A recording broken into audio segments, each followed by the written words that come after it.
Então, a maioria das empresas, muitas vezes é pessoa física rica e empresa pobre. E o certo é ao contrário, é empresa rica com empreendedor pobre.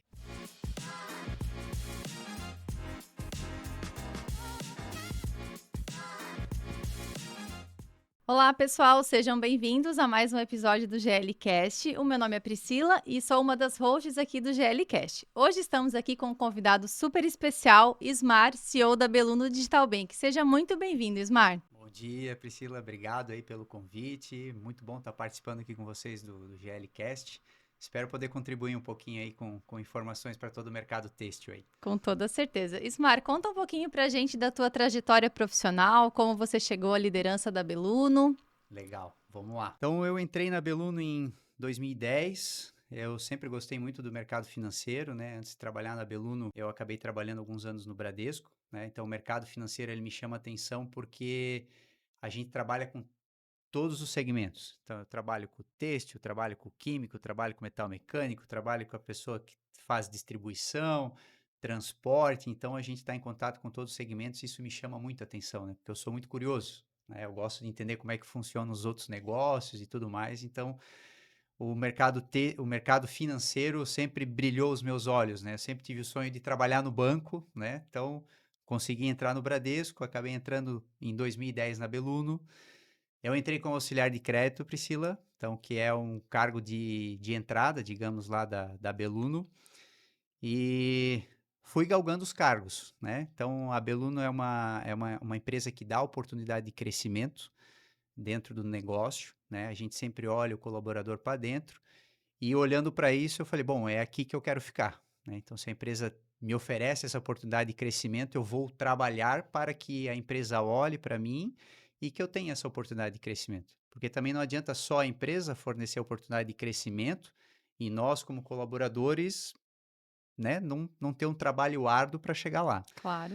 Então, eu comecei como auxiliar de auxiliar de crédito eu passei para o time comercial, né, fui ser operador de negócios, que é um gerente de conta. De gerente de conta, eu fui convidado a fazer prospecção. Nunca tinha prospectado na minha vida, Trabalho árduo, tá? inclusive. Nunca tinha prospectado na minha vida, então recebi o desafio. Eu falei, cara, vocês querem eu lá? Eu nunca fiz isso, né? Eu deixei bem claro, né? Eu não tenho essa habilidade. Daí, não, nós pensamos em você, se tu aceitar o desafio. Eu falei, bom, se vocês me derem um apoio, eu vou, vamos lá. Então, fiz a prospecção. Experimentei dessa cachaça e eu gostei, né? Eu gosto até hoje, né? Muito bom. Foram anos aí de desafios para abrir conta, né, realmente dentro do nosso mercado financeiro aqui. E foram anos assim espetaculares, né? Então eu quase não ia para o escritório, né? O escritório era o carro praticamente, tu tá o tempo inteiro atrás de negócio, né? Então ia no escritório somente para despachar algum número ou alguma visita que precisava, mas ficava na rua. Depois da prospecção, a empresa, a gente começou a olhar a agenda do Banco Central Mais, que saiu em 2013, e se teve a ideia de a gente ter novos produtos dentro da Beluno, né? Que a Beluno hoje está com 34 anos, mas ela nasceu antecipando duplicatas e cheques para a indústria. Então a gente olhou, poxa, o que mais a gente pode entregar de produto para o nosso cliente, aproveitando essa abertura que o Banco Central estava dando no mercado financeiro, né? E aí foi criada uma nova estrutura de novos negócios dentro da empresa e ali eu fui promovido a ser gerente dessa área. Então eu fui gerente da área de novos negócios e eu cuidava de desenvolvimento de produto novo e prospecção. Fazia as duas coisas, né? Aqui. Então, alinhava essas duas coisas. Então, depois de gerir novos negócios, aí que a gente desenvolveu o projeto que hoje é uma realidade, que é a nossa instituição de pagamento, onde a gente permite que as indústrias vendam via cartão de crédito, via forma online, né? E também um gateway de pagamento. E daí, de gerir novos negócios, eu fui para gerente comercial. Quando eu entrei na gerência comercial, o júnior que estava à frente da empresa, ele decidiu fazer a sucessão dele. Isso foi de 2015 para 2016. Ele falou, ó, 2020 eu vou sair. E aí ele começou a preparar a sucessão. Então, eu fui uma das pessoas que concorreu a esse processo de sucessão. Tinha mais uma outra pessoa, tá?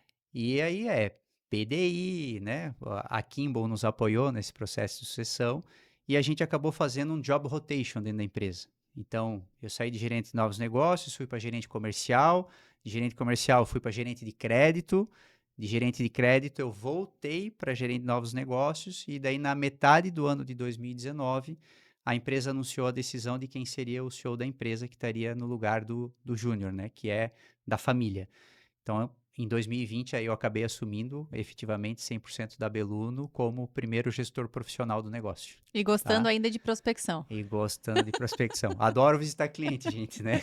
Não tem como não gostar, Às né? vezes o tempo não permite estar tanto na rua, né? Porque, né, temos muitos processos, principalmente por conta dessa autorização do Banco Central, então a gente vem aprendendo bastante também.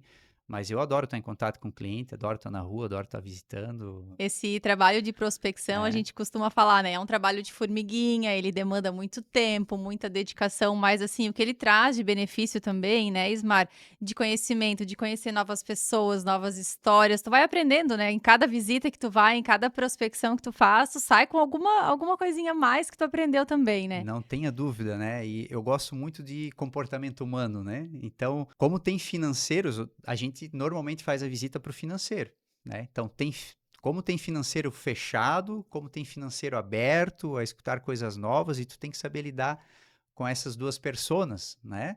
Apesar de ter o mesmo cargo, mas às vezes tem um pensamento muito diferente. Então, a prospecção é isso. Toda prospecção é uma diferente da outra. A gente pode até tentar mapear tudo, né? Mas não consegue. Quando tu vai para a prática que realmente tu percebe, né? E o prospector ele tem que estar preparado para ouvir não, né? Então faz parte do negócio, né? Quem está no comercial e não souber ouvir não, é melhor não ir, É, então né? tem que ter essa ciência antes de começar, Isso né? aí. Resiliência, né? É, Resiliência é a exatamente. palavra. Ismar, a gente te trouxe aqui para essa conversa, justamente pela Beluno, né, atuar muito, né, no segmento têxtil. Então, a gente sabe, né, que vocês atuam bastante, né, com as empresas da indústria têxtil, que é hoje a nossa realidade enquanto GL, os nossos ouvintes também, né. E para a gente falar um pouquinho de mercado financeiro, né. É um assunto polêmico, desafiador, principalmente, né, no cenário atual em que se encontra o nosso país. Mas eu queria que tu explanasse pra gente, assim, como que tu enxerga o nosso cenário atual, falando assim economicamente, ou mais para essa linha financeira que é onde vocês atuam, como que vocês enxergam o Brasil hoje, o Brasil, o nosso segmento, a nossa região? A gente tem uma atuação grande realmente no têxtil, tá, Priscila? É o nosso principal segmento hoje dentro da empresa, é o maior, até porque é uma característica da nossa região. Então, a gente, dentro da Beluno, faz o crescimento em caracol, né? Então, primeiro vamos atender bem a região e o têxtil é muito forte aqui na nossa região, né? Então, se a gente for pegar aqui Jaraguá, Blumenau, Gaspar, Indaial, Timbó, Pomerode, tem muita empresa do setor têxtil mesmo, tá? Então, assim, acho que a gente vive um mercado delicado. O que eu quero dizer com o mercado delicado? Pô, a gente tem com uma Selic de 15%, tá muito alto. Tá? Não tem empresa que aguente um juro tão alto desse. Então, para as empresas que realmente são tomadoras de crédito no mercado, na última linha que a gente fala, que é o lucro, muitas vezes não tem lucro, porque a despesa financeira ela acaba tirando a margem realmente da empresa. Estamos vendo aí uma geopolítica no mundo inteiro diferente e a gente tem que prestar atenção para isso. Então, temos movimentações de dois blocos, então tem um bloco que está mais para o lado americano e um bloco que está mais para o lado chinês, mas quando a gente olha para o chinês, ele também olha para o bloco americano, então a gente tem que prestar atenção nos movimentos. E a gente tem um governo brasileiro que está indo para um caminho que eu, digamos assim, ele está pedindo truco sem estar com... Ele mesmo usou essa palavra, né, o nosso presidente, sem estar com o gato e com o copo na mão. A gente brigar com a maior economia do mundo, eu acho que é uma preocupação muito grande para os nossos negócios. A gente está falando aqui de têxtil, mas quando a gente já olha para o setor de São Bento do Sul, que é madeireiro, tem muita fábrica parada e dando férias de 15, 20 dias para seus colaboradores. Então, isso não é positivo. Mas, mesmo assim, as empresas que são resilientes, que cuidam bem do caixa, tem muita oportunidade de crescimento também aí em todo o mercado. Porque numa época de juro alto, Pri, e quando tem um mercado um pouquinho mais em dificuldade, as pessoas que não têm uma boa governança, elas acabam saindo do mercado. E aí abre oportunidade para as empresas que têm uma governança forte absorverem esse mercado que essas outras empresas deixaram. Porque quando o mercado está muito fácil também, vem muito aventureiro, porque é fácil para ele entrar no mercado, ele bate numa porta, ele já tira um pedido e tudo mais. E quando o mercado está um pouquinho mais delicado, que é o que nós estamos vendo hoje, então as empresas mais resilientes, com uma governança mais forte, um caixa mais forte, elas têm maior perenidade e têm sim oportunidade de crescimento. Tem que ter feito o dever de casa para conseguir atuar num cenário como a gente se encontra hoje. Isso mesmo. Tem que ter feito o dever de casa para atuar no cenário, né? Então, o que a gente faz, por exemplo, lá dentro da Beluno para antever cenário? A gente já está olhando para 2026. O que vai acontecer no ano que vem? Poxa, ano que vem é um ano eleitoral, sabe que é um ano mais conturbado, o ano eleitoral no Brasil, e como é que ficam os segmentos? Né? E a indústria têxtil tem que fazer a mesma coisa. Se eu vendo para um varejo, tá? Então eu sou uma empresa que produz confecção infantil e vendo no Brasil inteiro para o varejo. Como é que o varejo vai ser impactado ano que vem? Como é que o consumidor vai se comportar? Quem é esse meu consumidor lá na ponta? Porque muitas vezes a indústria fala assim, não, mas o meu cliente é o lojista. No final, o teu cliente não é o lojista. O teu cliente é o cliente do teu lojista. E o que esse lojista está fazendo para atrair o cliente para dentro da loja? Quem é esse? Como é que esse cliente vai ter poder de compra no ano que vem? Ele vai estar conseguindo honrar suas contas? Então a gente já tem que olhar para um indicador aqui que é preocupante. 70% da população brasileira é endividada. Tem problema com o nome no Serasa, tá? Ou no Serasa, ou no SPC, enfim, ela está com algum problema de crédito. Ela limpa o seu nome, passa 3, 4, 5 meses, ela já está com o nome negativado de novo. É essa pessoa que está lá na ponta comprando do lojista. Mas eu não atendo lojistas, Mari, eu atendo redes. Tá? Eu atendo a Pernambucanas, eu atendo a Avan, né? Eu atendo a Zinzane, tá? Pô, a Zinzane pediu recuperação judicial e ela já estava dando sinais muitas vezes de problema. Então a gente tem que se antever a esse problema e tomar ação, tá? Esse é o principal para acabar não tendo problema num mercado como hoje. Quando o juro está mais baixo, o que muda? É mais fácil buscar crédito no banco e, né, ou propriamente com a Beluno, por exemplo, e não vai ferir tanto os meus resultados. Mas a gente tem que olhar para isso também. E a gente falando de varejo em específico, né, Ismar, a gente vê, assim, o confeccionista tendo que apostar muito na frente, né, e isso está totalmente ligado à capacidade financeira que a empresa tem também, né, porque é igual falou, qual é o produto final que o consumidor lá da ponta vai querer comprar ou vai ter poder aquisitivo para comprar? Então, assim, o pessoal do desenvolvimento daquela coleção tá pensando numa coleção super elaborada, com um valor agregado, que vai chegar num valor super alto lá na ponta. Será que esse é o momento de investir? A empresa tem esse caixa todo para investir tudo isso na frente e correr o risco de repente ficar com grande parte estocada, porque talvez vai ser um mercado difícil de venda? Então eu acho que são cenários que as empresas precisam simular, claro, de acordo com a sua realidade de capital, de financeiro também, mas pensando lá no mercado mesmo, igual você falou. Porque qual é a capacidade do lojista de comprar e pagar suas contas em dia e segurar se a ponta lá não vier a comprar também? É toda uma cadeia, né? Então, uma coisa tá ligada à outra, né? Então, nos preocupa, com certeza, o cenário econômico, que a gente vê, a questão política, que acaba influenciando também. E, contrapartida, também esse poder aquisitivo, que a gente vê cada vez mais reduzido na população também, né? Então, o pessoal tendo que optar em colocar comida dentro de casa ou comprar uma roupa nova, no nosso segmento têxtil, que é o que a gente vive hoje, né? Então, o quanto isso vem mudando, esse padrão de consumo, a quantidade de peças que o consumidor vem comprando. Então, a gente percebe muita mudança ao longo do tempo e eu acho que para os próximos anos a gente vai ver ainda muita coisa mudar, né? Sim, não tenha dúvida, né, Pri? Acho que tu tocou num ponto importante quando a gente fala de coleção para a indústria têxtil. Se eu tô vendo que o meu consumidor lá na ponta tá com um orçamento mais apertado, e tem gente que diz, a gente trabalha até maio para pagar imposto. Não é até maio, gente. Nós já estamos trabalhando até junho, julho para pagar imposto, né? Se a gente for olhar da época que os meus pais começaram a vida para a época de hoje, né, a carga tributária aumentou assim muito. Então, eu tenho menos dinheiro circulando no mercado, e aí vamos para a pirâmide de Maslow. A primeira coisa, necessidade básica. Primeiro a pessoa vai cuidar do quê? Alimentação e higiene. É a primeira coisa que a pessoa vai cuidar.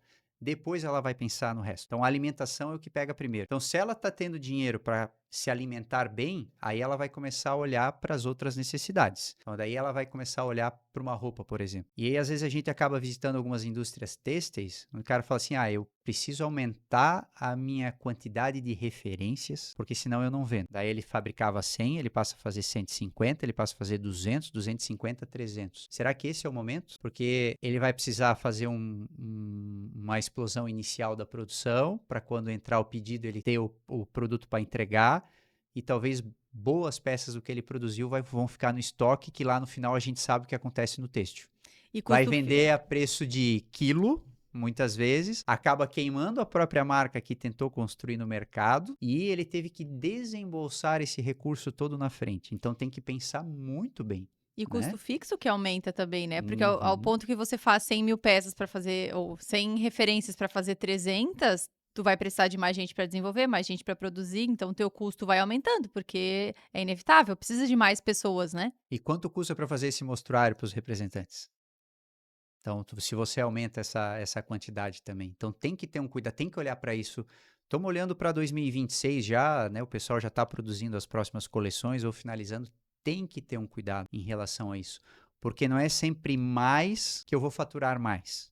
Né? E é igual faturamento. Pô, Ismar, mas se eu deixar de vender, talvez para aquele cliente eu deixo de faturar. Mas faturamento, né? Lá na Beluna a gente tem isso muito claro. Faturamento é o que liquida, não é o que eu faturei no mês. Eu tenho que vender e receber. Porque não adianta só você vender. Você ter todo um esforço para vender para aquele cliente que muitas vezes lá no final vai ficar inadimplente. Uhum. A inadimplência faz parte do negócio, Priscila, mas ela tem que ser uma inadimplência controlada e saudável. E o cliente ele dá sinais. Só que muitas vezes a gente não quer perceber esses E a sinais. gente se ilude, né, quando a gente fala de faturamento também, né? Porque a gente fala até, né, quando a gente vai conversar com alguns clientes, ah, mas eu faturo X milhões por ano, por mês, enfim. Mas sim, a gente sabe que é um número expressivo, mas e o quanto daquilo tá sendo uma venda saudável, com uma margem assim que você espera, e o quanto daquilo não está sendo? Porque assim, a última linha lá, tá sobrando quanto realmente, né? Então, tem todo esse movimento, porque quanto mais você fatura, mais você precisa investir capital, tem que ter todo esse preparo para poder acompanhar isso, contar com essa questão da inadimplência quando a gente está falando de coleção, de varejo, né? É uma Uma complexidade para complexidade, poder isso mesmo. analisar, né? Uhum. E nos grandes varejistas, a gente vê o caminho um pouco inverso para quem produz para esses grandes varejistas, né? Normalmente eles não ficam apostando, claro que matéria-prima um pouco, porque já sabe mais ou menos o que o varejista vai usar, essas grandes redes, mas ainda assim a produção dele, ela vai escalar, porque o Magazine normalmente traz, né, essa questão de volume, só que ele não precisa apostar na frente, diferente do varejo. A gente vê em anos do têxtil em que o varejo vai muito bem e o Magazine não, e anos em que o negócio inverte. Normalmente ele fica ali, né, oscilando entre um e outro, né? Eu acho que muito por essa questão da capacidade financeira também, né? Não, não tenha dúvida, né? E quando você vai para um private label, que normalmente é o fast fashion, né? Onde essas redes acabam pedindo para você desenvolver uma coleção para ela, então você desenvolve especialmente para eles esse produto, então tu não tem um custo de desenvolvimento antecipado, não tem um custo muitas vezes de produção de catálogo, e aí qual é a preocupação aqui dessa empresa que produz? Primeiro, concentração, né? A gente vai em muita indústria têxtil que fala assim, eu vendo para um cliente só, faturo 5 milhões por mês. E se esse cara te deixar de comprar? Não, mas ele não vai me deixar de comprar, ele tem um contrato. Tá, mas contrato, se realmente o mercado tiver ruim, ele vai revisar o contrato, ele vai olhar.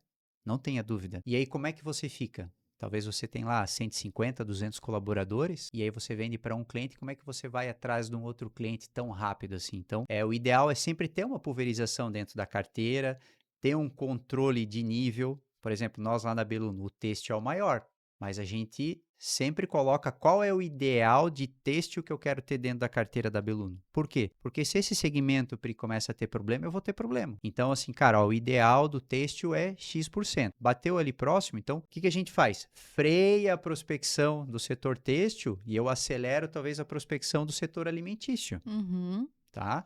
Então, a gente tem esse controle. E a empresa têxtil, ela pode fazer da mesma forma. Poxa, eu estou muito concentrado nesse Magazine aqui, ele quer me comprar mais, porque é mais fácil, né? A gente fica na zona de conforto, mas será que não é o momento de eu abrir mais um Magazine, então? Eu não quero trabalhar no varejo, eu não quero ter coleção, não quero fazer catálogo, não quero. Mas então, cabe olhar para isso aqui também, É tá? porque assim, tentador, né, o Magazine te Tentador. pedindo e Oh, querendo que você aumente produção e você se estrutura para aquilo também, e aí como é que diz não, né? E eu vejo isso, assim, nos clientes que a gente atende, de maneira geral, né, não uma dificuldade, mas assim, o texto vai te empurrando, né? A empresa vai te demandando e tu vai crescendo e vai acompanhando esse movimento. É óbvio que é muito bom crescer e ver o número aumentando, quantidade de peças, faturamento, claro, mas essa pulverização é onde a gente enxerga como mais saudável, realmente.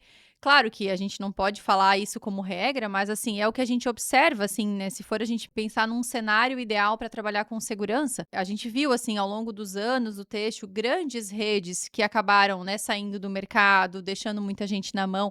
E o quanto isso é triste para uma empresa que se estrutura, que trabalha, que tem tantos funcionários ali, famílias dependendo, do dia para a noite e não ter mais aquela produção. E para desenvolver um novo cliente no Magazine, no Private Label também, demora tempo, não é do dia para a noite que se consegue. Então, sempre olhar para isso para que não seja assim, agora eu vou correr para onde, né? sim, porque para desenvolver o novo, aquele Magazine, né, Pri, todas as normativas que a gente sabe que o têxtil tem, mas ele primeiro vai querer saber quem você é. Se ele pode confiar, se você vai entregar o produto no prazo e tudo mais. Então, esses movimentos, eles sempre têm que começar antecipado. E o mais importante que a gente fala para o empresário do têxtil é, a maioria olha faturamento, mas qual é a margem de contribuição que você está tendo de cada produto?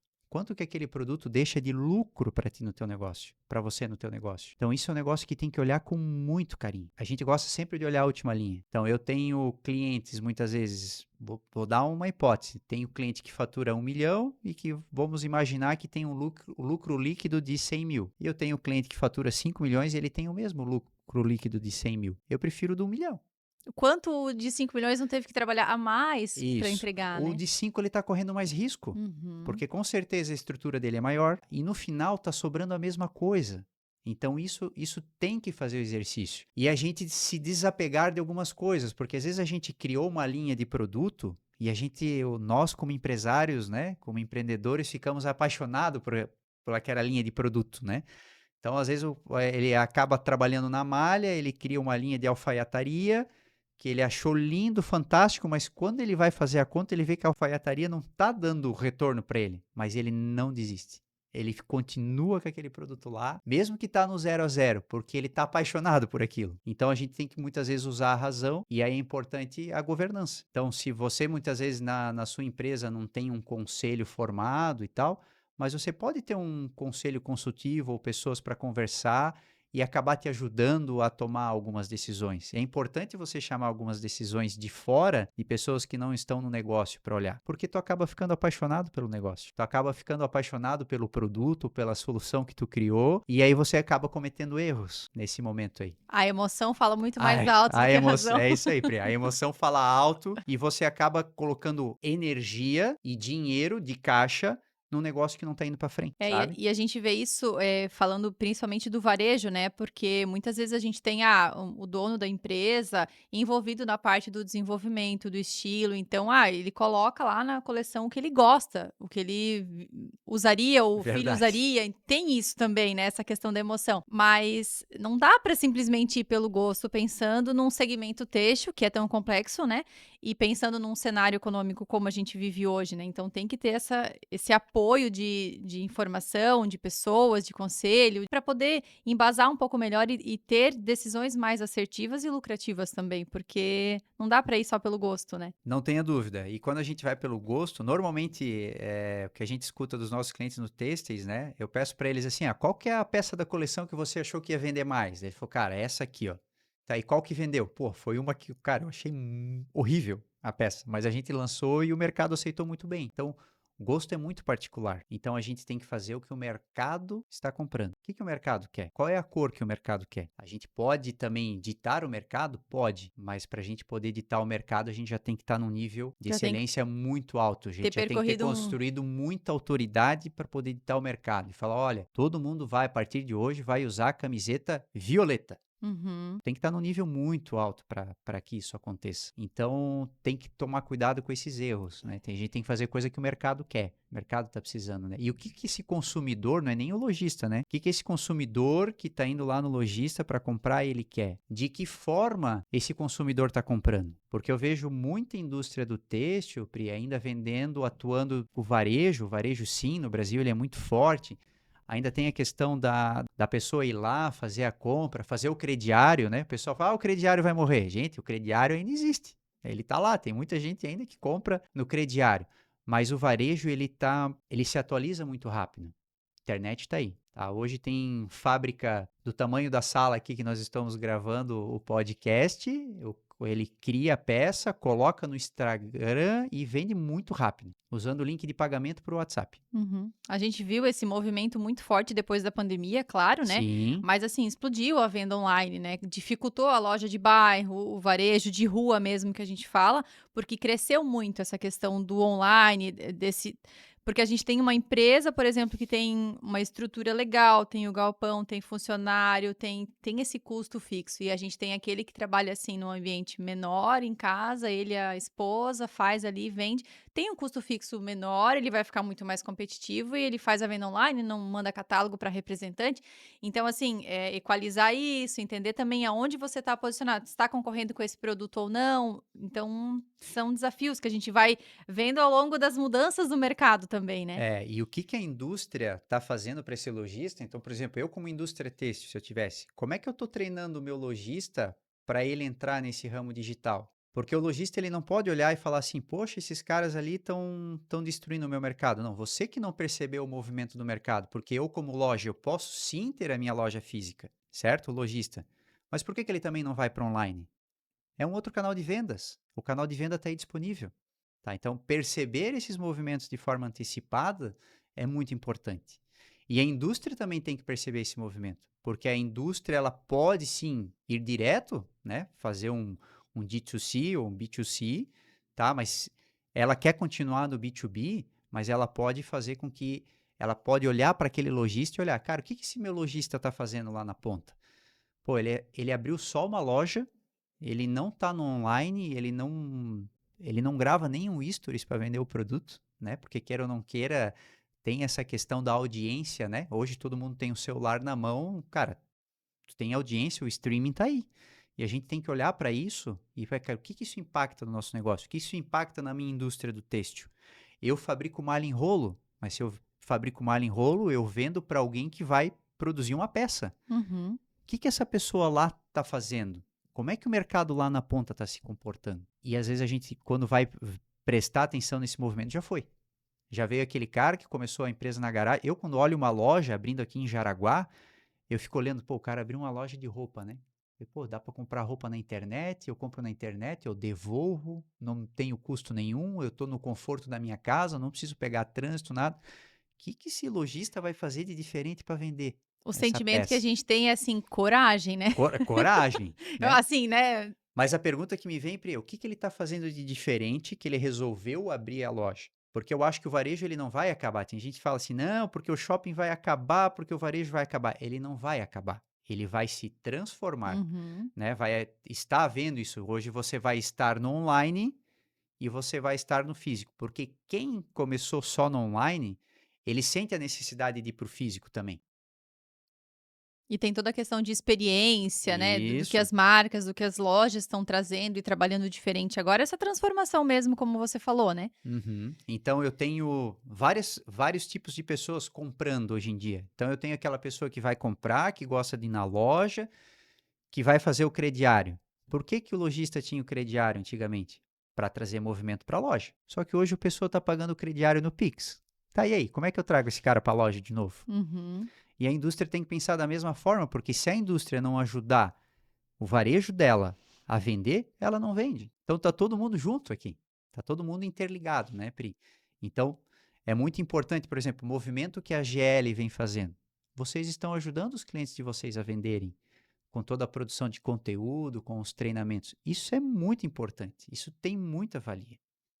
É, a gente procura trazer, conhecimento, né, deixar o nosso cliente o quanto mais educado possível para o mercado, né. Então, a gente fala, assim, das imersões têxteis que a gente vem promovendo, justamente para a gente conseguir conscientizar, criar, assim, até o mesmo nivelamento de conhecimento dentro da empresa. A gente recebe várias pessoas da mesma empresa para fazer a mesma imersão. É para ter nivelamento de conhecimento Claro. também e para ajudar nas decisões que impactam diretamente no custo, capital investido, né, acaba girando tudo em torno daquilo também, né.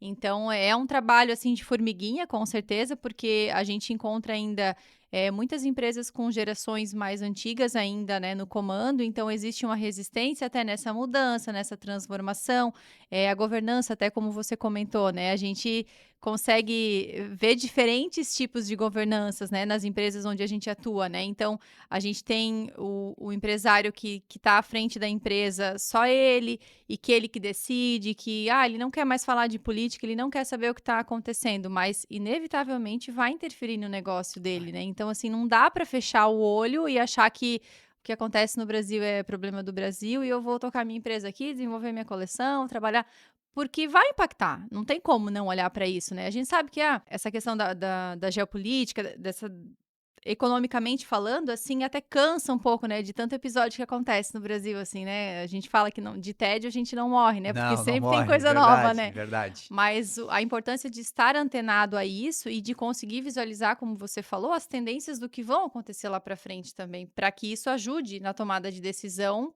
pensando até na lucratividade dessa empresa no futuro, né? Sim. E aí é importante olhar para frente, Priscila, por exemplo, agora a gente já entra em planejamento estratégico. Então, por exemplo, o que impacta diretamente o negócio da Beluno? É a Selic. Então, eu tenho que imaginar, fazer todo um estudo, como é que vai se comportar a Selic em 2026. Conta pra gente, Ismar. Gente, é fácil responder? Não é. Só que eu tenho que projetar o cenário. Se ela estiver nesse patamar aqui, o que vai acontecer com o nosso negócio? Se ela for para esse patamar, o que vai acontecer? E nós temos que tomar uma decisão. Normalmente a gente erra muito pouco. E aí, o que a indústria têxtil tem que fazer? Qual que é o indicador principal para ela? Daqui a pouco é o preço do algodão? Cara, como é que vai se comportar o algodão para 2026? Quanto isso vai impactar no meu negócio? Porque a gente sabe quanto o têxtil é antecipado, né? O têxtil trabalha praticamente em um ano na frente. Quando a gente calcula o ciclo financeiro das indústrias têxteis, aí, na média, tá? Nossa experiência daí, Beluno, é 192 dias. R$ 1 que eu estou colocando hoje no meu negócio, eu vou ver ele de volta daqui 192 dias. Se tudo der certo. O ciclo, se tudo der certo. Que liquidar, né? Não é só faturar, né, Pri? Que ele liquide, Tem né? Que é tudo o isso, título né? liquide. Então, cara, o ciclo financeiro é muito longo. O que pode acontecer em 6 meses? Tá? A gente sabe que o têxtil começa a vender lá, já começa da data base. Então, ano que vem, ano eleitoral. Vou começar da data base e vou dar 270 dias para o cara pagar a duplicata. Será que esse cara está aberto ainda ou não? Será que não é o momento de eu puxar o prazo um pouco para baixo? Ah, mas se eu puxar o prazo um pouco para baixo, eu vou deixar de vender. Será que não é melhor não vender? Será que não é melhor segurar um pouco, reduzir um pouco o prazo? Será que em vez de eu trabalhar com 30, 60, 90, não é melhor eu trabalhar com 28, 56, 84, que o título não cai no final de semana e aí eu deixo de pagar aquele, se eu antecipo o título, uso uma conta garantida, deixo de pagar esse juro do final de semana? Então tem toda uma questão de comportamento. Claro, o mercado vai aceitar isso ou não, então é os porquês, mas a gente tem que fazer esse movimento. Então, têxtil, pô, o preço do algodão é muito importante para o setor têxtil. Produto químico para o têxtil é muito importante. Então, se o meu dólar aumentar, produto químico vai aumentar. E o que isso impacta na minha cadeia? Pô, lá no tingimento da malha vai impactar. Vai ficar mais caro? Vou ter aumento de preço, vou ter aumento de custo e eu vou ter que repassar isso. Como é que está o meu markup no meu preço do produto? Aqui. E aqui é onde eu vejo que as empresas erram bastante, no markup. Cálculo de markup. Isso é o que mais tu vê de erro recorrente, assim, não erro, mas assim, de apontamento que você consegue ver nas empresas, Ismar? Não é o principal, mas a gente vê muito erro, tá? Porque, pô, tem muita empresa grande que tem um faturamento grande e principalmente, eu compro por 10, eu vendo por 20. Eu tenho um markup de 100%. Tá errado. Não é, né? Porque quando ele começa a fazer a conta do 20 para baixo, ele vê que a lucratividade dele não é aquela que ele tinha projetado. Esse é um dos erros. Mas o que a gente vê de principal erro aqui nas indústrias têxteis são, primeiro, às vezes, a questão da concentração, faturamento, tá? Então, vender para um cliente grande não é ruim. O problema é quanto ele representa do teu faturamento. E aí eu gosto muito das duas rodas. Não tem nada a ver com têxtil, uma empresa aqui de Jaraguá do setor alimentício, né? O maior cliente deles tem 2% do faturamento. A última vez que eu fiz o bench com eles, eu falei assim, cara, que top, Não, né? que sonho, né? Mas eles trabalham para isso. Aham. A gente não precisa fazer isso dentro do nosso negócio da noite para o dia, mas a gente estipular uma meta. Em quanto tempo eu vou estar lá? Então, se eu tenho uma concentração de 100% num cliente, por que eu não posso dizer que para 2026 eu vou ter uma concentração de 70% nesse cliente e vou abrir outro com 30%? Talvez eu nem vou aumentar o faturamento da minha empresa, mas eu vou diluir ele em mais clientes, tá? Então, às vezes quem está no varejo diz que o PL não é bom e quem está no PL diz que o varejo não é bom. Não é isso. É o que você sabe fazer, o que você tem o conhecimento de fazer. Mas para os dois, a concentração é ruim. Tanto para o varejo quanto para quem está nas grandes redes. Concentração é horrível. Você fica totalmente dependente daquele cliente. E se ele deixa de comprar, você acaba tendo um grave problema. tá? Esse tu Esse é um erro grande, tá? E aí o que que acontece? Muitas vezes o setor financeiro acaba incentivando o erro do empresário. Por quê? Porque esse empresário precisa muitas vezes de mais limite para vender para ele. E o setor financeiro acaba dando. Então a gente sempre fala assim, a gente às vezes ajuda o cliente a se lambuzar com o picolé, né? Então, cara, vai devagar, tá bom? Tu já tá vendendo o que chega para esse cara aqui. Procura outro cliente. Só que aí tem que sair da zona de conforto, né, Pri? tem. É. Talvez eu vou É ter que desenvolver tentador, o. né? É tentador, pô, tá ali, eu vou pegar, vou concentrar, né? Então, é um cuidado, por exemplo, que lá na Beluno, a gente tem um cuidado assim extremo. Eu odeio concentração, eu não gosto, tá? Eu prefiro não fazer o negócio do que concentrar, porque senão isso é psicológico, porque a gente contamina a nossa equipe, a gente contamina o vendedor que está lá na ponta. Não, cara, para que eu vou me esforçar? Eles vão acabar vendendo para esse cliente que já está dentro de casa. E quando tu passa a dizer não, não, ó, para esse cliente aqui eu vou vender até esse valor. Não, mas ele quer comprar mais. Não, arranja outro cliente. É que dá trabalho, né, Ismar? Dá trabalho. Só que aí a gente começa a educar a equipe para isso, tá? Então a equipe lá na Beluno já sabe, ó, esse cliente é até aqui.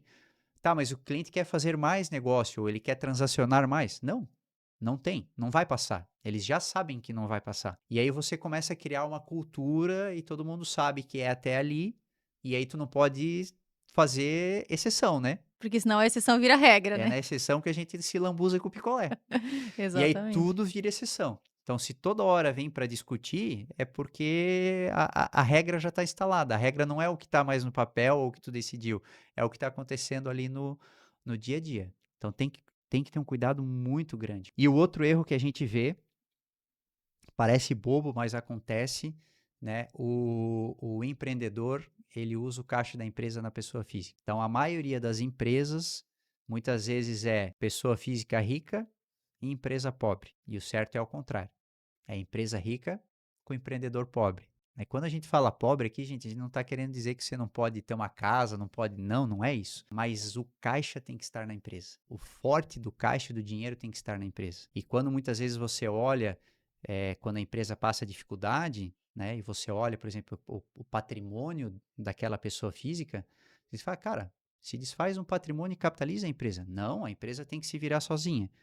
Só que talvez a pessoa construiu todo aquele patrimônio durante 30 anos, isso veio da onde? Veio da empresa. Da empresa, claro. E às vezes tem momentos que a empresa vai precisar de um aporte ou de uma ajuda. Por que não? No Tá? têxtil, principalmente, né? No têxtil, principalmente. A gente vê uns negócios assim, Uma montanha mas russa, uma né? montanha russa, né? Uma loucura. Até hoje de manhã a gente estava ali aqui no clube da Multiplier e o Caetano comentou assim, né? Poxa, a gente vê, né?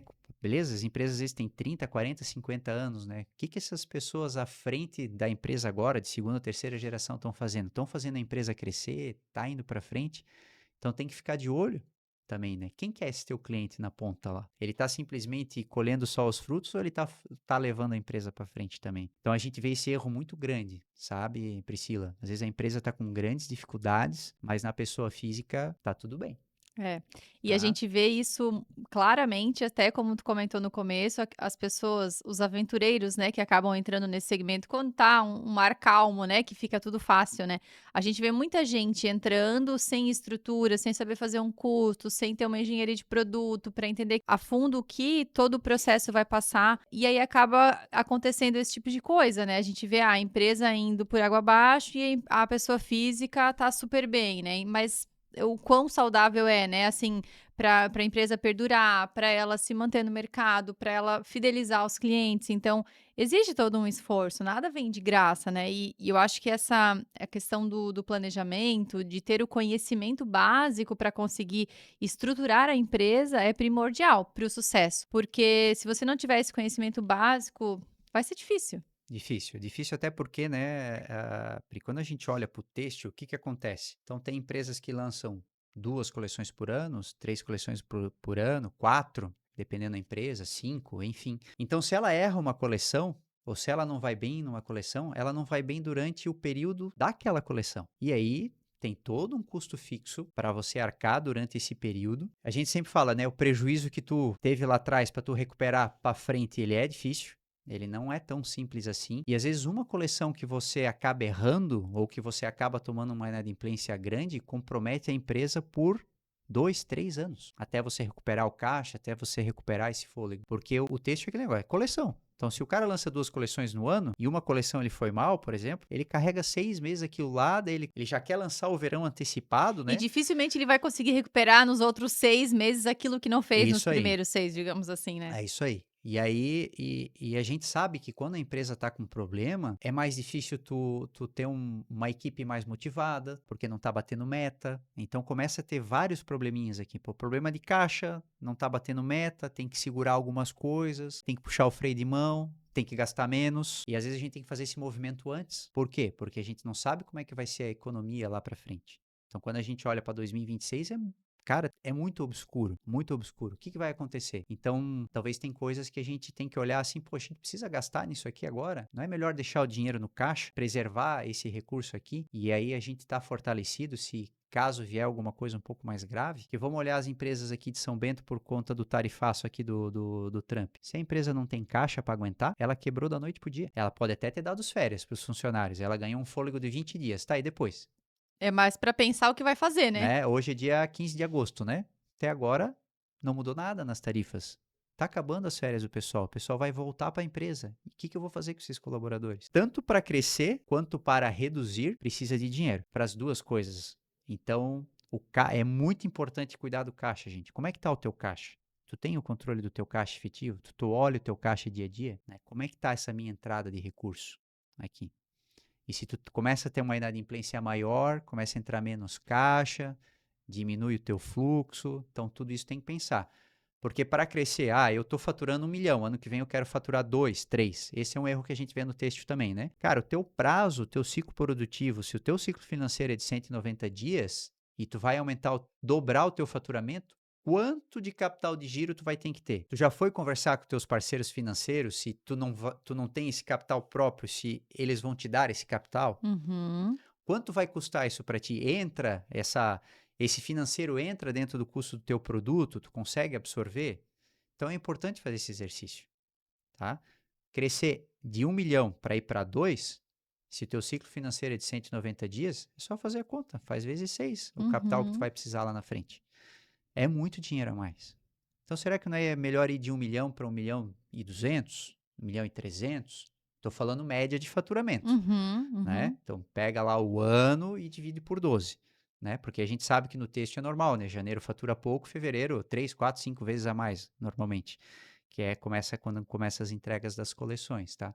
Então tem que ter esse cuidado, E sabe? dificilmente a gente vê, né, Ismar, porque o pessoal faz essa projeção de crescimento, de aumento, sem muitas vezes olhar para esse prazo médio de recebimento, para quanto ele vai ter que colocar de capital a mais investido. Então, é muito delicado, mas precisa fazer essa análise antes, porque até como você comentou, né, os parceiros financeiros, né, se ele vai buscar esse capital fora, ele buscar com antecedência, com planejamento, a gente tem um cenário. Se ele vai buscar numa urgência ou quando ele precisa apagar algum incêndio, a gente tem outro cenário, Vai né. pagar mais caro, Aí que né? tá, né. Esse, cara, eu preciso para quando? Para ontem. Ele vai pagar mais caro.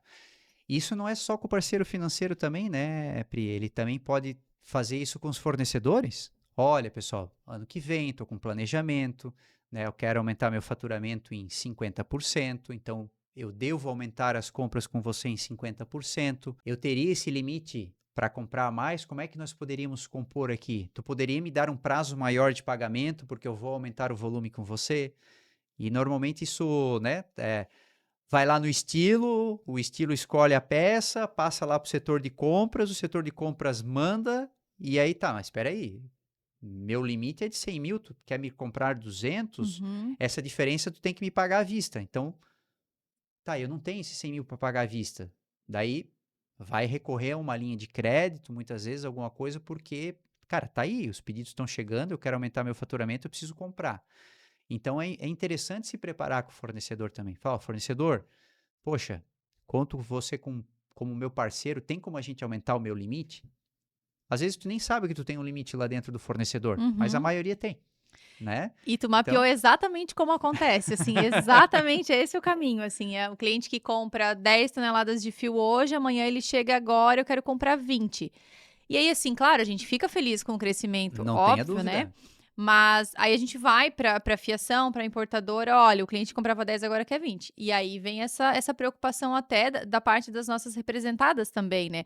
Porque da mesma forma eles analisam o cenário geral econômico, né? A quantidade de RJ que vem acontecendo, a quantidade de inadimplência que vem aumentando. Então, como que para um cliente que estava com 100 mil ele vai dobrar? Simplesmente não é assim que acontece, né?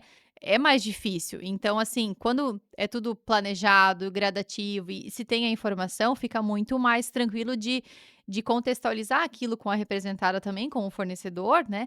E de fazer essas manobras de forma mais suave também, porque, de 10 para 20, meu, é o dobro? Como assim? De 10 para 12, de 10 para 15, aí a gente vai fazendo esse crescimento gradativo também. Então, tu mapeou exatamente como Não, acontece. a gente sabe, acontece no dia a dia, Pri, e o que que é importante para a indústria, né, para o têxtil, o que que ele tem que fazer? Gente, a transparência com os teus fornecedores. A gente bate muito isso ali dentro da Belum, tá? Tu tá precisando de mais crédito e tal. Por quê? O que que tá acontecendo? Tá com algum problema, né? No nosso caso, empresa, né? Tanto olhando a parte de crédito aqui, não a parte transacional do cartão de crédito, né? A gente pode estar financiando três coisas da empresa aqui. A gente sempre diz isso. O crescimento dela, às vezes ela está tendo um crescimento muito rápido, né? Ela demanda por capital.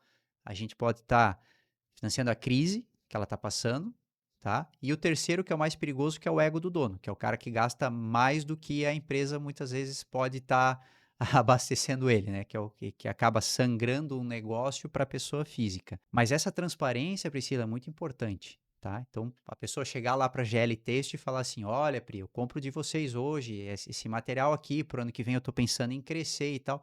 Gente, se antecipem, não há problema nenhum em vocês falarem isso com o parceiro de vocês.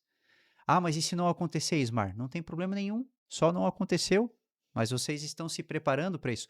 Posso contar para vocês? Ou qual é a documentação que tu precisa de mim, ou o que que tu precisa da minha empresa para que tu me conceda esse limite maior que eu vou precisar lá na frente? Eu faço isso com os nossos fornecedores. Olha, nós estamos com esse planejamento, né? Para o ano que vem vai ser assim, assim, assado. Posso contar com vocês? Não pode, Smart, tá tudo certo. Então tá bom.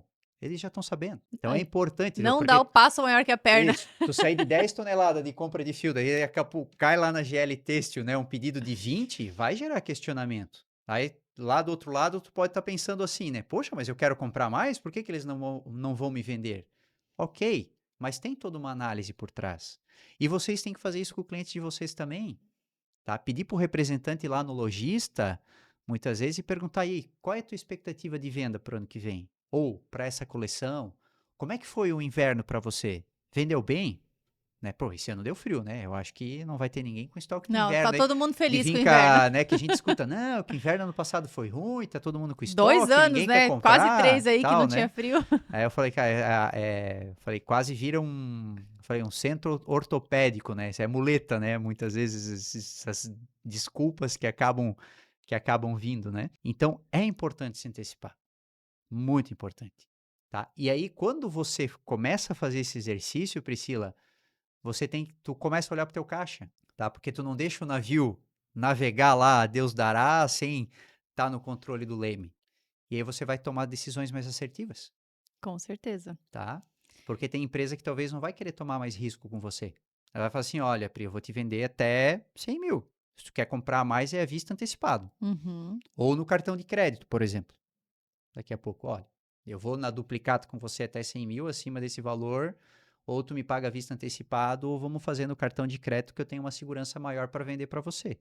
E aí você começa a ver, né? Aí você vai lá no banco, pede para aumentar o limite do cartão, e assim vai, tá? São Então, sinais, né? sinais, Sinais, né? sinais. E até tu comentasse do inverno, e é uma coisa que a gente observa também, né? O texto, assim, ele tá sempre olhando no retrovisor, né? O que aconteceu no ano passado, historicamente, vendeu mais inverno, verão. Claro que cada um dentro do seu mercado, peculiaridade, mas é sempre olhando para trás, né? Então, assim, e isso às vezes também é uma certa pegadinha, né? Porque a gente vê, olhamos agora o inverno, ele foi super bom. Aí o que que acontece? O pessoal vai lá e produz, produz, produz para o próximo inverno. Mas ele esquece de olhar lá na frente, olhar o 2026, olhar o que vai acontecer lá na frente. Vai realmente vender tudo isso? Como é que tá o poder aquisitivo né, do meu cliente final? Então, só olhar para o retrovisor, claro que eu não acho que está errado, né? Longe disso, tem que olhar, tem que ter esse histórico, essa base, mas não dá para se basear só nisso para tomada de decisão. Tem que olhar para o planejamento futuro também, porque senão essa decisão ela fica baseada só no que aconteceu. E a gente viu isso acontecer nesses invernos aí, há 2, 3 anos que a gente não teve frio, lojista super estocado, muita coisa, o pessoal também com malha em casa, vou fazer o que com essa malha? Agora não deu frio, um monte de malha pesada. Então, também dificulta, porque aí é caixa investido, é dinheiro parado, então tudo isso vai dificultando a vida. Vai. E o que que a gente escuta, né, Pri, agora? Por exemplo, tu comentou do inverno. Todo mundo falou assim, não, inverno esse ano foi muito bom, né? Não vai ter estoque. Mas será que pro ano que vem eu tenho que fazer uma aposta grande já? O que que eu faria como uma empresa têxtil? Google Forms, ia mandar a pesquisa para os meus clientes e ia perguntar, como é que foi a sua venda de inverno? Peguem Como é essa que dica está o aí, ó. seu estoque? Eu iria fazer isso. Ah, eu tenho 500 clientes. Eu ia botar uma meta, cara, eu preciso pelo menos de 20% de resposta da minha quantidade de cliente ativo. Gente, pergunta para o cliente. Pergunta. Qual é o problema em você perguntar isso para o teu cliente? Ou escolhe os principais, vai lá e visita ele. Porque normalmente a gente escuta as mesmas desculpas por baixa performance de vendas. O nosso comercial dá. Ah, não vendeu porque não veio inverno. Tá, mas não veio inverno, nós estamos quando? Nós estamos em março ainda. Em março nós não vamos ter inverno ainda, não vai vender. O lojista não vai vender roupa de inverno em março ainda. Né? Por quê? Porque o têxtil ele está muito antecipado. Mas agora ele vendeu? Será que realmente ele já vendeu? O inverno, até final de agosto, nós estamos no inverno, né? Setembro que a gente vai começar a entrar na primavera aí efetivamente. Como é que foi a venda dele de E ele inverno? recebeu também? E ele recebeu? O lojista tem muito cartão de crédito hoje em dia, tem muito crediário também, mas é importante fazer essa pergunta. Pô, você vendeu? Como é que está o teu estoque de inverno? Pô, a maioria dos meus clientes, o estoque de inverno está muito baixo. Ele vendeu tudo. Então eu posso fazer uma aposta para o ano que vem. Mas pergunta. E o cliente ele tá ali para te falar isso. Se tu perguntar para ele, evita de você fazer uma explosão da tua coleção e tu ter essa informação lá quando o representante vai estar com o mostruário de inverno na rua. Que o representante vai falar, ó, cara, o pessoal tá comprando pouco porque a venda foi ruim.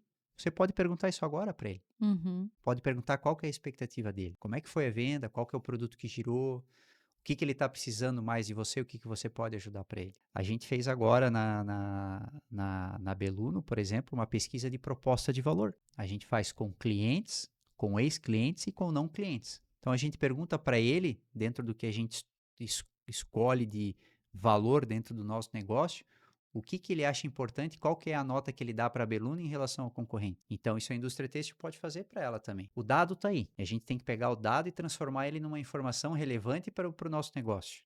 Então, eu, no lugar do empreendedor têxtil, antes de apostar alguma coisa, eu ia perguntar para os meus clientes como é que foi a venda no ano passado dele. A informação salva. A informação salva. Tá, e o que que ele está esperando para o próximo ano? O que que ele espera de mim, da minha coleção? Porque às vezes a gente acha, eu vou dar um exemplo aqui. A gente falava assim, né? Não, o cliente trabalha com a Beluno porque o nosso site, a nossa plataforma e realmente, nossa plataforma ela é muito além do que as plataformas dos concorrentes, na parte do crédito, né? Questão de informação e transparência. A gente entregava uma Ferrari para o cliente, o concorrente entrega um Fusca. Uhum. Só que o cliente não queria andar de Ferrari, ele queria andar de Gol. O Gol estava bom, e eu estava investindo num negócio que não precisava, entendeu? Como é que eu descobri isso? Perguntando para o cliente. Foi um balde de água gelada aquilo para nós, sabe? Porque a Que gente tava ali, né? tava ali, a gente falava isso. Então lá no têxtil, qual que é o teu balde de água gelada que tu pode levar do teu cliente? Numa preparação de uma coleção. Às vezes a gente faz catálogo, o cara diz, cara, eu não quero mais catálogo, me manda esse negócio aqui digital, é bem melhor. Investimento pesado, né? Quanto custa para fazer um catálogo hoje? É uma fortuna. É muito caro. Aí tira foto, aluga isso, aluga. Será que eu preciso alugar e tirar foto lá, em tal lugar, né? Será que eu não consigo fazer de uma forma diferente? Fazer esse exercício dentro de casa para preservar o caixa. Aqui tudo que eu tô falando, gente, é para preservar o caixa. Uhum. Não que tá certo ou errado, Não que tá né? certo ou Quer errado. fazer, faz, mas ter essa ciência daquele valor investido também, né? Eu fui numa empresa onde ela tinha um investimento muito alto no catálogo. Daí eles resolveram fazer diferente. Eles economizaram 80% na produção do catálogo e na divulgação da coleção. Não mudou nada a venda, nem um real.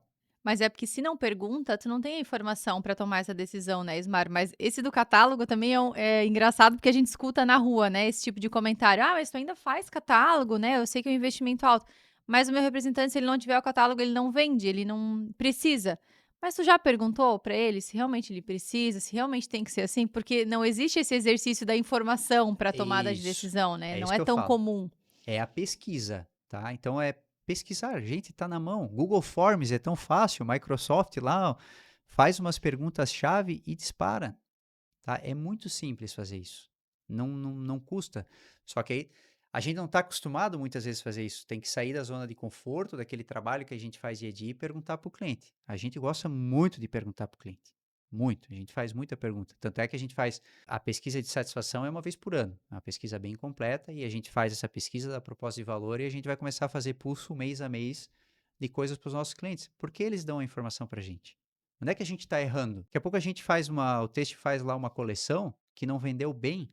Cara, a gente tem que perguntar para o cliente: pô, por que que tu não gostou da minha coleção? Me responde. Pô, te apresentei 250 referências. O que que não tá legal? É o preço? É a malha que eu usei? É a cor que eu usei? É a estampa que eu usei? Porque o mercado têxtil ele é muito concorrido. Ele é muito pulverizado. Tem muita empresa. Então, como é que eu faço para. Tem que ouvir o lojista lá na ponta, tem que ouvir o cliente lá na ponta que ele quer. E aí vem aquilo que tu falou, né, Pri? Não se apaixonar pelo produto, fazer o que eu gosto. Deixar a emoção de lado, né. É, ouve ele lá fora primeiro, escuta. Aí às vezes Ismar, a gente acha que dando mais prazo ele vai comprar mais de mim. Será que é isso que ele quer mesmo? Vai mudar o jogo? Então acho que certíssimo. tem Tem que fazer esse que se exercício, né. perguntar, hein? Pois, Mari, e nesse cenário, assim, que a gente se encontra, né, com um dinheiro tão caro, uma Selic alta, né, essa questão da inadimplência pega bastante, assim, Pega, né, para os pega. nossos clientes, para as nossas representadas, né. Como que tu enxerga esse momento, assim, de análise de cadastro, né, alguma dica extra, além de todas que você já deu, claro, né, de como os clientes ou até as representadas podem, se calçar de mais informação ou de estratégia para evitar esse aumento de inadimplência? Acho que primeiro, né, é importante você conhecer o seu cliente. Acho que nessa questão aí, o relacionamento faz a diferença. Então, muitas vezes, se você faz a visita em loco na empresa, é importante pedir, cara, posso conhecer o teu parque fabril? Posso, né? A gente sempre fala assim lá na Beluna, a partir do momento que a gente conseguiu entrar na cozinha do cliente, a gente está com um relacionamento forte e fica mais fácil para a gente tomar decisão de crédito também. Mas uma dica importante, Pri, o que está acontecendo no mercado hoje? Tem um produto no mercado que tem alguns advogados, eu vou falar advogado, vendendo aí no mercado, que são liminares. São liminares para que não apareça restritivo quando você consulta os birôs de crédito. Então vamos olhar o Serasa ou o Boa Vista, que é mais conhecido. Então essas empresas acabam conseguindo uma liminar para eliminar os restritivos do seu Serasa. Tá? Como é que você, indústria têxtil, pode se proteger disso? Primeiro, consultando se essa empresa tem um processo relacionado a isso ou não. É um pouquinho mais difícil, mas dá para consultar. Mas existe um site que é o Semprot, que é a Central dos Protestos. Então, eles conseguem eliminar para eliminar o restritivo, não é eliminar, é esconder o restritivo lá do Birô de Crédito, do Serasa ou do Boa Vista, mas no Semprot não. Lá ele continua constando. Então, assim, gente, se você consultou um Serasa e tu olhou que lá no Semprot tem protestos, não vende para essa empresa. Porque se a empresa tá utilizando dessa ferramenta é porque ela está querendo esconder uma dificuldade financeira que ela está passando. Então você tem que ter um cuidado muito grande para vender para essa empresa. Tem que ter esse cuidado. Evitar concessões grandes de limites. Se você quer, por exemplo, vender mais e você definir um limite, talvez você partir para um à vista antecipado ou fazer essa venda via cartão de crédito, porque hoje a indústria, para vender para o lojista, pode fazer essa venda via cartão de crédito, através do link de pagamento e tudo mais. Então, isso é uma forma de você se proteger também da inadimplência, porque se ele não pagar lá a fatura do cartão de crédito, você vai receber, porque quem vai ficar com essa inadimplência é o banco que emitiu o cartão. Tá? Então, você fez a venda no cartão de crédito, você acaba ficando mais protegido. Ter o relacionamento lá com o cliente, cuidar empresas novas, tá? Aquele CNPJ que a pessoa constituiu faz 2 meses e ela já quer te comprar no prazo. Poxa, uma pessoa que abriu uma empresa, já está começando e ela não tem capital nenhum para tocar o negócio dela, tem chance de dar certo? Claro que tem. Mas a chance de dar errado num cenário como a gente está hoje, Pri, é muito grande. Ainda mais se ela abrir uma loja física e ela vai estar esperando o cliente entrar dentro da porta dela. Então, cuidar com esse cliente que não tem relacionamento. Eu vejo no têxtil, é um negócio que me assusta, quando o cliente fala assim, né, ele fala para nós, não, Ismar, mas para mim ele paga. Ele não está pagando a indústria têxtil A, B e C, mas para mim ele paga, porque ele precisa do meu produto. E se ele não precisar mais do teu produto? Você é o próximo da fila, gente. Então, nesse ponto, eu acho que o têxtil ele tem que ter uma união maior das indústrias e olhar assim, pô, se ele está com restritivo lá da... Vou dar um exemplo aqui, da Lunelli, eu, como a Smart Têxtil, não vai vender para ele. Ele paga a Lunelli primeiro, depois ele vai comprar de mim. Uhum. Porque se ele está com restritivo de outra indústria têxtil, gente, tem algum problema. Ah, não, ele está com restritivo porque deu defeito na roupa, ele está discutindo vício e tal, a outra empresa acabou protestando, ok. Mas aí você tem que perguntar isso para o teu cliente, por que que ele está. E perguntem. Não tenham medo de perguntar para o teu cliente. Às vezes a gente sabe que o representante ele fala, tá, mas tu não quer que eu vou lá perguntar? Tem que perguntar, gente. Olha, meu setor de crédito lá da minha indústria está pedindo o que são esses restritivos no teu CNPJ. Tem restritivo de banco, tem restritivo de outras indústrias têxteis, o que está acontecendo? Fala para mim. E dentro do Serasa também tem como consultar como é que está o histórico de pagamento desse cliente. Se ele está pagando em dia, se ele está pagando em atraso. É uma consulta muitas vezes um pouquinho mais cara, mas é importante para tu ter a visão como é que está o comportamento dele no mercado. E trocar informação, isso é muito importante. Então veio um cliente que é novo para você, mas que lá o representante colocou que ele já compra de outra indústria têxtil, liga para aquela indústria têxtil, pede a Uhum. referência. Acho que isso é importante ter essa troca de figurinha entre as indústrias têxteis também, tá? Porque senão no final, se a indústria têxtil não se unir, é o varejista lá na ponta que quer dar um golpe, que quer pagar em atraso, que está sendo beneficiado. Uhum. E a indústria como um todo está sendo prejudicada nessa questão da análise de crédito. E outra coisa que tem que cuidar, Pri, também, quando vocês consultam no birô de crédito, tem que cuidar com aquele limite. Sugestão de limite é de tanto, tá? Por Uhum. que tem que cuidar com isso? Se aquela empresa que você está vendendo tem um capital social muito grande, aquele limite vai ser maior, porque um dos pontos para dar aquele limite não é só o comportamento dela no mercado, mas sim o capital social que ela tem. Mas será que aquele capital social, vamos imaginar, o capital social da empresa é de 1 milhão, ele está corrente 1 milhão no caixa? Muitas vezes já foi. Acabou, ele nem existe mais. Uhum. Se bobear, o patrimônio líquido da empresa dele já está até negativo. E às vezes a empresa que tem um capital social de 10 mil reais, ele vai dar um limite pequeno. E aí você deixa de vender para aquele cliente que é bom. Uhum. Analisar a estrutura da empresa, analisar a loja, analisar quem que é o proprietário da loja. Eu sempre falo, a empresa é um CNPJ, mas por trás desse CNPJ tem o CPF. Quem que é o CPF que está ali por trás? Quem que são as pessoas que estão ali por trás? É importante fazer essa análise também. Porque talvez o CNPJ hoje ele está fraquinho. Fraquinho, eu quero dizer, tem um capital social pequeno, o cara está Uhum. começando a empresa hoje, mas é uma pessoa correta, uma empresa trabalhadora, uma empresa batalhadora, é uma pessoa que batalha pelo que ela quer. E às vezes cabe tu dar um créditozinho ali para ela, Uhum. maior, vender um pouquinho mais para ela apostar no negócio dela. Então, seriam algumas dicas aí para passar. Cuidem com as liminares, por favor, prestem muita atenção nisso. Às vezes tu consulta o Serasa, mais uma dica aqui, tá? Lá no Serasa, quando vocês consultarem, se aparecer lá no restritivo, lá no, por exemplo, na parte de protestos, nada consta para o CNPJ consultado, essa empresa não tem liminar. Se aparecer a frase nada consta, abre o olho. Pode ser que essa empresa tenha liminar, Só tá? por essas dicas já valeu nossa conversa, né? A gente usa muito isso lá dentro da empresa, tá? Né, a parte crédito 34 anos a gente dá crédito, né, Pri? Então a empresa nasceu, a gente fala, a gente nasceu com o têxtil e antecipando, né, duplicatas e hoje a gente está nessa linha da transação de cartão de crédito, de pagamentos e tudo mais, né?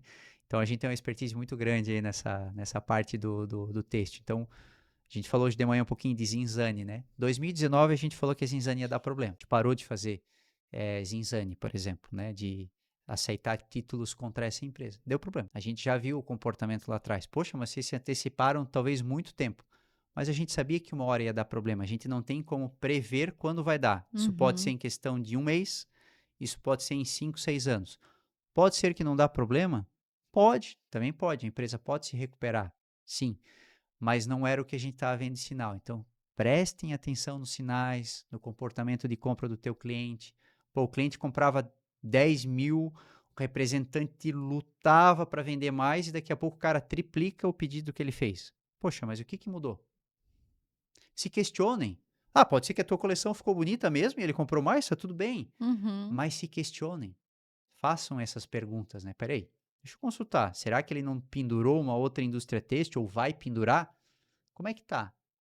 Ele tá tendo estoque do outro produto dentro da loja, né? Ele tá tendo movimento dentro da loja dele, tá? Então, são coisinhas aí pra gente observar, Pri. São ações que a gente consegue se Isso aí, precaver, né? é isso aí. Smart, agradeço demais pelo teu tempo, por todas as informações, dicas valiosas, né, que você deu na nossa conversa. GL, né, agradece demais o teu tempo disponibilizado para vir aqui, né, trocar um pouquinho de ideia conosco e só agradecer mesmo a tua presença aqui conosco. Se tu quiseres deixar um recadinho para o pessoal, para os nossos ouvintes, fique à vontade. Então, tá bom. Pri, primeiramente, né, eu que agradeço o convite de vocês. Muito bom estar aqui, fiquei muito honrado com o convite, né, de estar participando aí do GLcast e agradecer o pessoal aí que está nos assistindo aí e que vocês podem contar com a Beluno para o que precisarem. Pessoal, tem dúvidas, estão com dúvida, parte de crédito, querem dicas, algo nesse sentido, por favor, nos acionem, perguntem para a gente, estamos à disposição de todos vocês aí. Show Tá de bom? bola. Beleza? É isso então, pessoal. Ficamos aqui com mais um episódio do GL Cast. Até a próxima.